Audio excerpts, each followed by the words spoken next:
Good evening, ang oras ay 8:35 na ng gabi. So,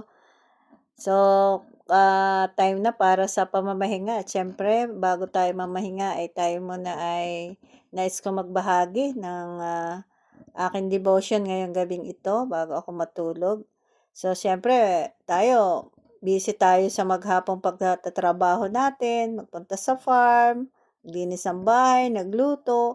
So, dapat balanse yung buhay natin. Kung tayo gumagawa ng mga ordinary na mga bagay na ganoon, dapat meron din tayo doon sa spiritual na mga bagay.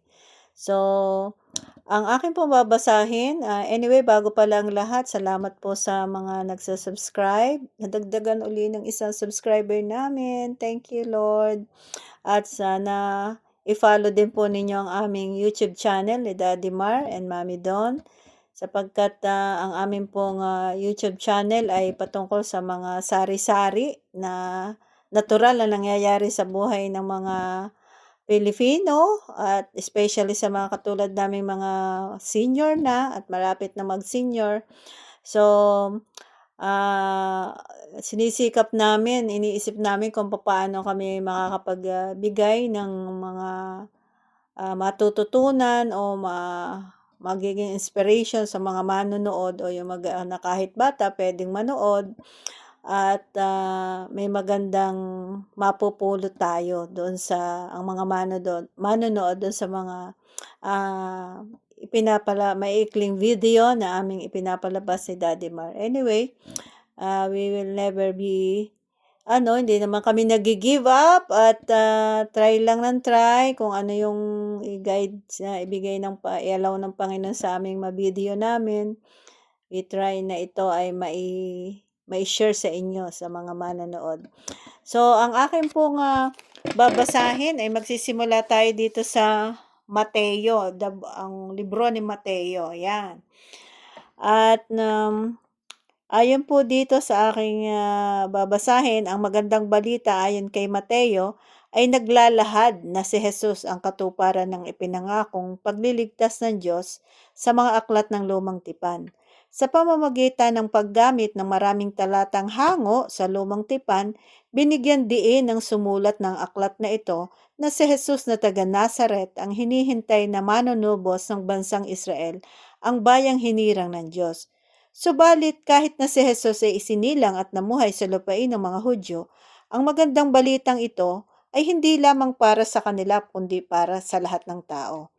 Maingat na inilalahad sa aklat ni Mateo ang mga pangyayari sa buhay ni Jesus, ang pagsilang, ang pagbautismo, ang pagtukso sa kanya at ang kanyang pangangaral, pagtuturo at pagpapagaling ng mga tao sa Galilea. At sa iba pang mga lugar, inilahad din dito ang paglalakbay ni Jesus mula sa Galilea hanggang sa Jerusalem at ang mga pangyayari sa loob at huling linggo ng kanyang buhay dito sa lupa. Ito'y nagtatapos sa kanyang pagkapako sa krus, muling pagkabuhay at pagsusugo sa kanyang mga alagad. Yan. Kaya nagsisimula yung Kristyanismo doon sa mga alagad. Sa aklat na ito, si Jesus ay pinapakilala bilang dakilang guro na may kapangyarihang magpaliwanag ng kautusan ng Diyos at mangaral tungkol sa kaharian ng langit. Ang mahahalagang turo ni Jesus na nilalaman ng aklat na ito ay nahahati sa 5 pangkat. Nahahati daw po sa 5 pangkat ang libro ni Mateo. Ang una, ang sermon sa bundok na tumatalakay sa mga katangiang tungkulin, karapatan at kahihinatnan ng mga taong pinaghaharian ng Diyos. Makikita po yun, mababasa po yun sa Kabanata 5 hanggang 7. Pangalawa naman po, mga tagubilin sa 12 alagad tungkol sa kanilang mga dapat gawin. Sa Kabanata 10 naman yon hanggang Kabanata 10. At number 3, mga talinhaga ukol sa paghahari ng Diyos. Kabanatang 13.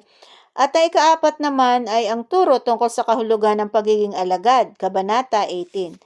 At ang panglima, mga turo tungkol sa magiging wakas ng kasalukuyang panahon at sa nalalapit na paghahari ng Diyos.